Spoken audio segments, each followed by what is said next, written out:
Wrong video. That was for you, Thad. How's it going? It's James once again. Today we're reviewing the new sci-fi movie that came out this weekend, Arrival. The Arrival, directed by Dennis Villeneuve, stars Amy Adams, Jeremy Renner, and Forest Whitaker. And the story is about these UFOs that come down to Earth, and there's 12 of them spread out all across the world. Amy Adams is a linguist professor, and Forest Whitaker goes to her because he used her earlier in a previous assignment, so he knows that she's pretty much the top of her field. He brings her an audio file asking her to decode it. She says, I don't know. She needs to get in there and actually see what's going on to maybe try to communicate with them.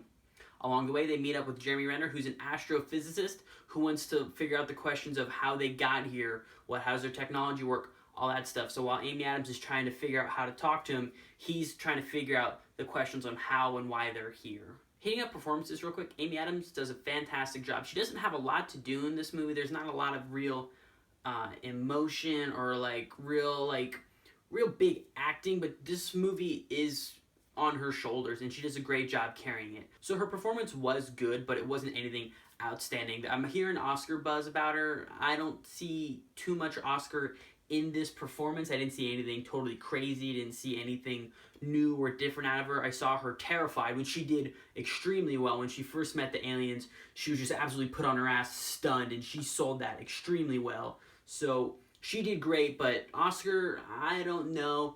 Good movie, but Oscar, that's another conversation.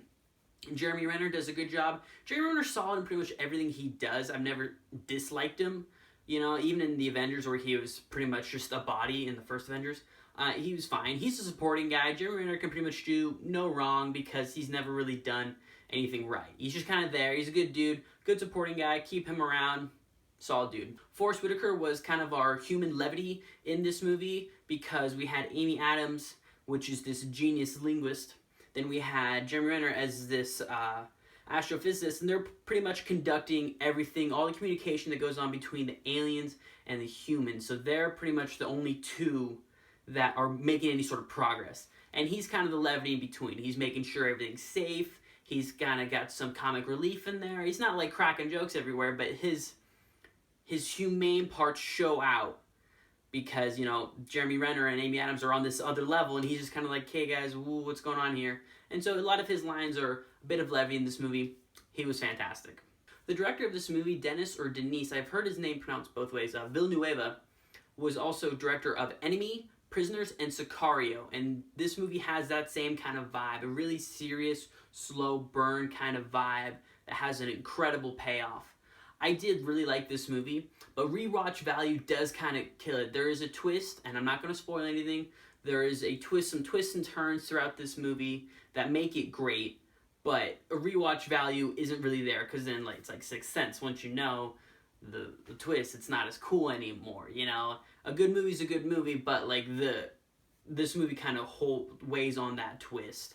You know, it does do a nice full circle with all of it, but the twist, you need the twist. No spoilers, like I said, but really a fantastic movie. So that's all I'm pretty much going to say about Arrival. Very solid movie. I'll give the grade at the end. But right now we're going to go on a rant about originality. This movie is one of a handful of original movies made this year that actually is probably going to be successful. You know, this movie is pushing boundaries that not a lot of movies do now. You know, I love my franchise movies as much as anyone else. I love my Captain Americas. I love my superhero movies. I love all that stuff. But those movies are pretty formulaic. They pretty much do the same thing over and over again, and so it's not fun. When we get movies like Arrival, like Interstellar, like Mad Max, like Creed, that push what is possible with a camera, that push what is possible with how we think and what we do, that is art. Now, I hate calling it art because I want to be a director and all that stuff, and I hate calling myself an artist, but that is it. They're pushing the boundaries of what we think is possible, you know, in this world, behind a camera, all that good stuff. I'm not a big fan of Interstellar, but you can't deny that it was pushing boundaries that no other filmmaker is willing to do. Christopher Nolan does stuff like that. George Miller, James Cameron, Dennis Villeneuve. They're pushing boundaries.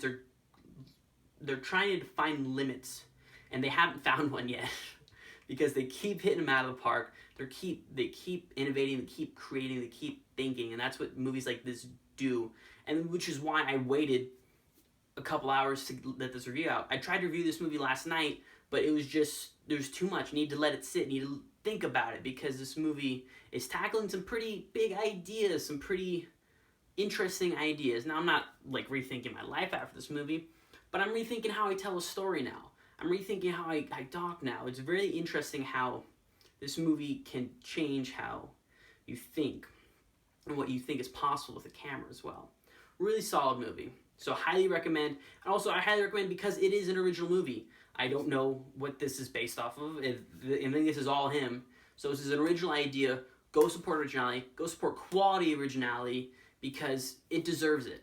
You know, if this movie was bad, I'd still give it a tip of the hat because it tried something. It went for something. That's why I give Interstellar a tip of the hat. I didn't like Interstellar, but it went for something, and it went for it all the way, and you gotta give it that. So this movie's getting a kick-ass must-see rating. This was a phenomenal movie. Highly recommend.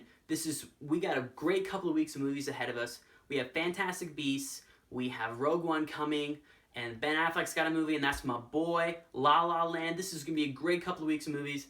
I need to see some bad ones, though. I keep giving movies good grades. I need to start seeing bad movies, so I'm not just like just looking at good movies, pretending like I know what I'm talking about. So, if any of these mouth noises made your ear holes a hokey pokey, turn yourself around, hit that subscribe button, stay tuned for future movie reviews, future movie pitches, I don't know, from your boy.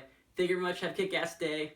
Bring it in for a hug, because I love you guys. Come on. This will be nice.